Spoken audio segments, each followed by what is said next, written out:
Sabi ko, uminom ka ng ihi mo. Ang tawag doon ay, ano tawag doon? Urine therapy. Will you please repeat it? Sabi ko, uminom ka ng ihi mo. Ang tawag doon ay, ano tawag doon? Urine therapy. Saan nga ang talata ngayon? Yung ihi, panggamot ng sakit. Aral nyo yan. Kung sabihin ko sa'yo, ata sa talata yung Rosario. Nasaan? Sige, babasahin daw niya. Nasaan yung Rosario? Diba? Pag may nabasa ako, showdown. Pag may nabasa ako, showdown. Sige. Pag may nabasa ako, word na Rosario, sa Latin. Basahin natin, ha. Sige. Pag nabasa ako, babasahin mo yung ihi, ha. Babasahin natin. Hindi, wala kasi kayong alam sa Biblia. Bro. Hindi, babasahin ko. Huwag ka na mag-ano. Bro. Basahin natin, ha. Ito si Eli Soriano kasi, English-Tagalog lang ang alam. Hindi nga kayo nagbabasa ng Latin, eh. Meron kayo, Bisaya. Ano ba, Ilocano? Meron bang ganun? Meron bang Bible na sa panahon ng mga apostol, babasa Ilocano, tapos hindi alam yung Latin? Alaman mo, bro, Ito, babasahin ko na. Mostly, sinulat Huwag ka na magpalusot dyan. Babasahin na natin yung Rosario. Rosario lang pala, eh. Pag ako may nabasa. Latin na, Hindi kasi alam ni Soriano, ma-showdown talaga to dito. Alam mo, bro, nung boy si Soriano, sana nilabanan mo, eh. Kung nandito lang si Soriano, ilalampaso ko yung bro. Kaya nga, swerte kayo, ayan, babasahin ko, share screen natin, ha. Share screen ko, ha. May mapapahiya tuloy ng di oras. Pumunta kayo sa aral, lahat ng aral ng Roman Catholic Church. Nakasulat po yan sa Biblia. Ayan, nakita mo, Rosarium. Sige. Anong tali, no? Ayan, Latin nga, eh. Latin. Sino gumawa? Pahiya ka na. Hindi, pahiya ka na. Meron palang mabasa, eh. Ayan, Rosario. Hindi mo ba nakikita? Letra po, letra. Rosario mo. Bulag pa lang to.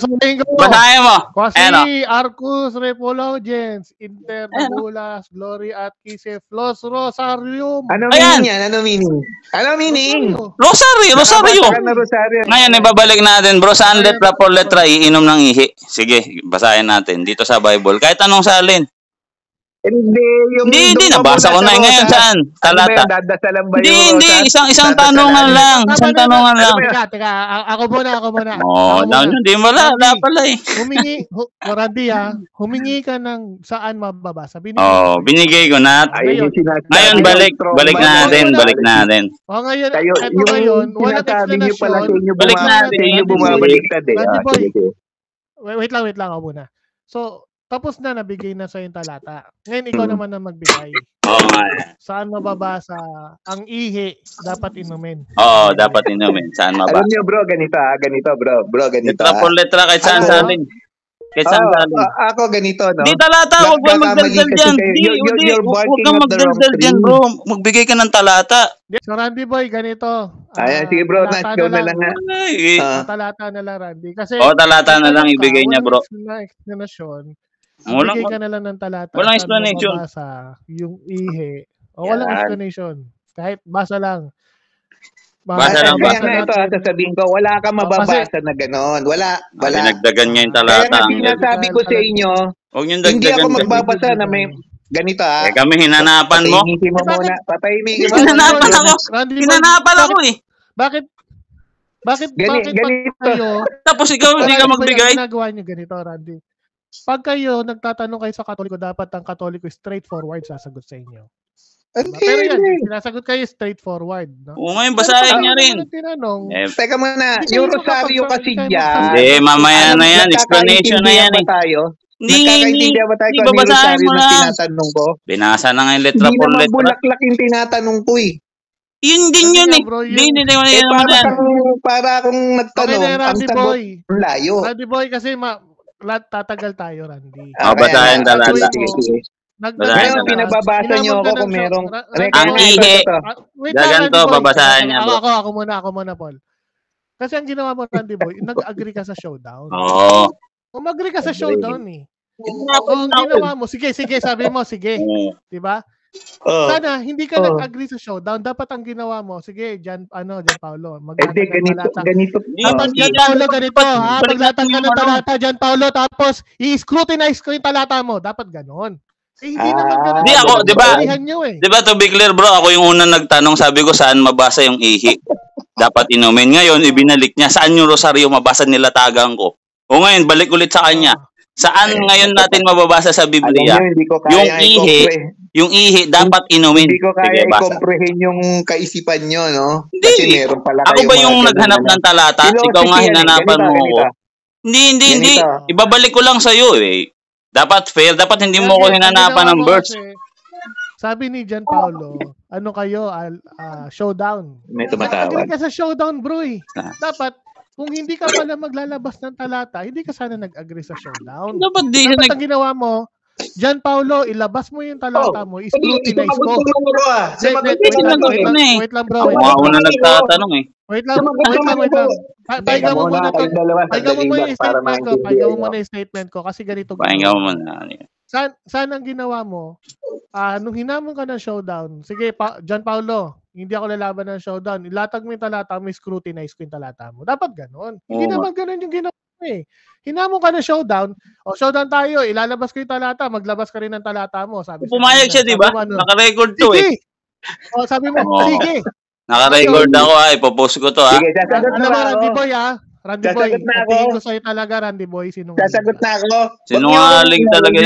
Hindi, hanapan mo ako ng talata bro. Magbigay ka ng talata. Yan ang naagrihan natin. Ngayon, aminin mo na lang na walang talata yung aral nyo. Sa amin mayroon. Yun lang, sabihin mo ganito. Boy letra. Teka muna bro, Boy letra, natalo ko sa showdown. Napagbigay ka ng talata sa rosaryo. Ako wala nabigay sa pag-inom ng ihi. Tapos, ganun lang. Aminin mo lang. Sige. Sinasabi ko na nga di ba? Ay, aminin mo. Diba?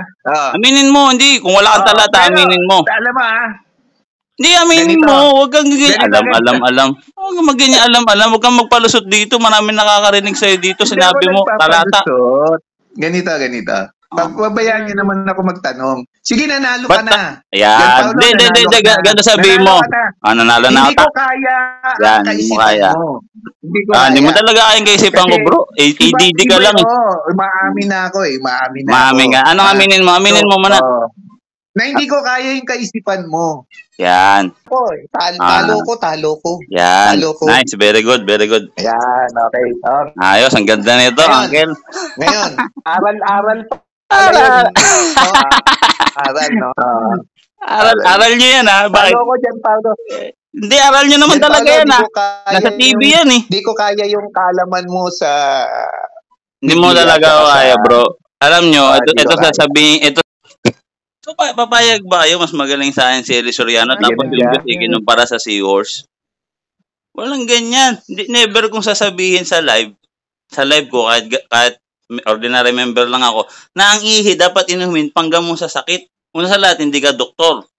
Pangalawa, ikaw yung magisterium ng church nyo, hindi ka ba nag-iisip na pwede kang sundin ng mga miyembro nyo? Ang dami kayang uminom ng ihi sa MCGI nung sinabi ni Eli Soriano yung statement niya. Kasi sugo yan eh. Sugo nyo yan. Sabi pa nga ng iba, propeta. Ang dami nga sablay na aral niyan. Meron pa nga ako mga record. Meron ako mga record dito. Mga nakakausap kong mga ADD. Hindi ko na lang ilalabas. So, dapat ganun, no? To be fair, pag hinanapan nyo ako ng talata, babasahin ko yung letra po letra, aral ng Roman Catholic Church, hindi alam ni Eli Soriano. Tapos ikaw, wala ka palang talata, lalaban ka ng showdown. No? Yan ang yung puno mo yung mahilig sa showdown eh. Hanggang ngayon, kahit patay na yung puno nyo, yan pa rin yung pinabubungad nyo. Hindi.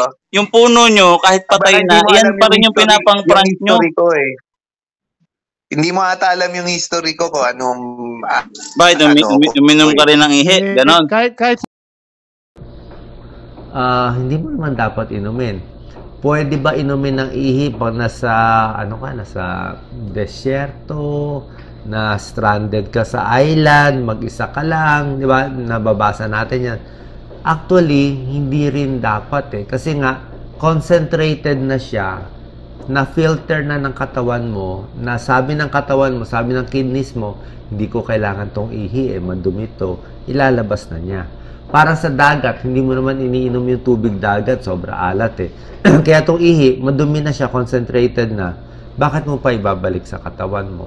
Isa pang problema sa pag-inom ng ihi, yung mga umiinom ng gamot, antibiotic, medication, yung gamot na iniinom natin, lumalabas rin yan sa ihi So, pag ininom yan, pwedeng pumasok ulit. Okay? May bacteria, may toxin, may gamot, kung umiinom ka ng gamot.